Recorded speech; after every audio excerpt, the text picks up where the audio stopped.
আসসালামু আলাইকুম কলিজার ভাই বোনরা। আজকে ফ্রাইডে, সো মনে করলাম আজকে একটু ঘুরতে বেরোই। আর আমি প্রথমে চিন্তা করলাম যেহেতু ঘুরতে বেরোবো তাহলে আজকে খুলনার আমি সব থেকে ঐতিহ্যবাহী একটা জায়গা, রূপসা সেতু, আমি এখানে যাব। কারণ এখানে গেলে অনেক বন্ধুরা বিশেষ করে শুক্রবার ফ্রাইডে সবাই ঘুরতে আসে। আর এখানে অনেক মজা হয়, সকলে যেহেতু কাছে একই উদ্দেশ্য নিয়ে আসে। এখানে কেউ একটু আড্ডা দেবে, কেউ একটু মজা করবে, কেউ একটু খাবে।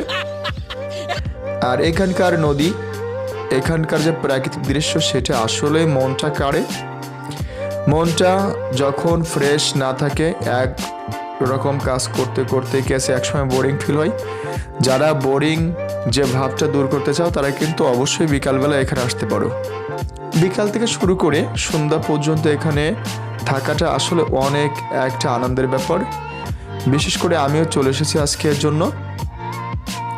এখানে আমি মেইন রোড থেকে আমি কিন্তু এখানে ফুটপাথ যেখানে লোকজন হাঁটে এইটা দিয়ে আমি যাচ্ছি, যেহেতু এখানে ফাঁকা আছে। আর এখানে অনেকে গেছে, এখানে অলরেডি ঢুকে আছে। আমিও চিন্তা করেছি যেহেতু সবাই এখানে গেছে আছে, আমি ওইটা দিয়ে ঢুকবো, কোনো সমস্যা নেই। এবং ঢুকছি আর আস্তে আস্তে চালাচ্ছি। এবং আমি দেখছি দুই পাশে খুব সুন্দর করে উপভোগ করতেছি। যারা বাইক নিয়ে আসতে চাও তারা কিন্তু অবশ্যই আমি বলবো ধীরে ধীরে চালাবে, নিজে নিরাপদ থাকবে এবং অন্যকে নিরাপদ রাখার জন্য অনুরোধ করব। অতিরিক্ত গতি সবসময় বয়ে আনে ক্ষতি, আর এই ক্ষতি থেকে কিছু দূরে থাকার জন্য অবশ্যই বলবো সবাই একটু স্পিড কমিয়ে এখানে চালাতে হবে। এখন আমাদের এখানে দাঁড়ানো পালা, আমি দেখাবো। এটা বড়, যেহেতু এর সেতুটা অনেক বড়। আমি মোটামুটি চেষ্টা করছি এখানে একটা ভালো জায়গা খুঁজে এখানে দাঁড়াবো। দেখতে পাচ্ছ কি আছে, এখানে প্রচুর লোকজন কিন্তু চলে এসেছে। আর বিশেষ করে ডান দিয়ে বাম দিয়ে গেছে সব গাড়িগুলো যাচ্ছে। আর এখানে মিনি একটা পার্ক আছে নদীর সাইডে, এটা খুব সুন্দর লাগছে আমার। আর এখানে কিন্তু কত লোকজন চলে আসছে, সেই আমি বিকাল থেকে দেখছি, বিকাল থেকে এখানে আসে। এবং হচ্ছে আমার আগে অনেকে চলে এসেছে, আমি অনেক পিছিয়ে পড়ে গেছি এখানে। তারপরে ভালো লাগছে যেহেতু গেছে এখানে সবার সাথে মোটামুটি একটা দেখা সাক্ষাৎ হবে। অনেকদিন বন্ধু বান্ধবদের সাথে দেখা হয়নি।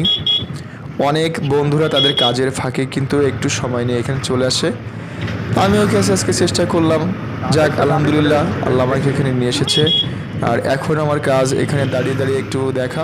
তবে আমি চেষ্টা করছি দাঁড়িয়ে না থেকে গেছে আপনাদেরকে এই সুন্দর দৃশ্যগুলো দেখানোর জন্য। আসলে এখানে কতটা বড় একটা সেতু এবং কত লোকজন এখানে আসে, মোটামুটি আমি সেগুলো দেখানোর ট্রাই করতেছি। আর এখানকার যে নদীর দিকে তাকালেই কিন্তু আসলে অতীতের অনেক স্মৃতি মনে পড়ে। অনেক গ্রামগঞ্জে অনেক অঞ্চলে কিন্তু একসময় প্রচুর নদী ছিল। নদীমাতৃক এই দেশে এখন কিন্তু আগের মতো আর নদী নেই, অনেক নদী ভরাট হয়ে চলে গেছে। আর এখানে দাঁড়িয়ে দাঁড়িয়ে কিন্তু নদীর যে প্রাকৃতিক দৃশ্য, নদীর যে কলকলতান, সেটা দেখলে অবশ্যই মন ভরে যায়। আর এখানে পার্কটিতে ঘুরলে তো আরও সুন্দর লাগে। এখানে বসার অনেক সুন্দর জায়গা আছে, বসে বসে এখানকার নদী দেখা যায়। নদীতে যে জাহাজগুলো চলে, বিভিন্ন ছোট ছোট পালতোলা নৌকাগুলো চলে।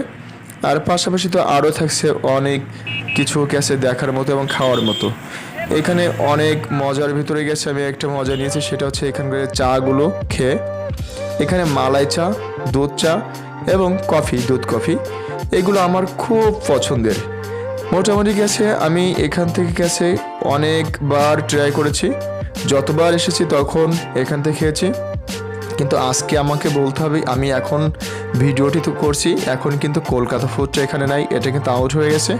কিন্তু এখানে এখনও অনেক ভালো ভালো দোকানগুলো এখনও রয়েছে।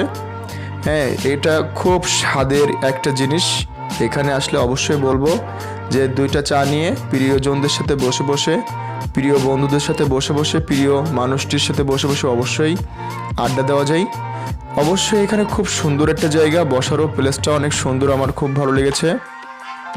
সেই সাথে এই গরম গরম যে চা, এটা আমার অনেক ভালো লেগেছে। যারা এখানে আসতে চাও আসতে পারো। সকলে ভালো থেকো।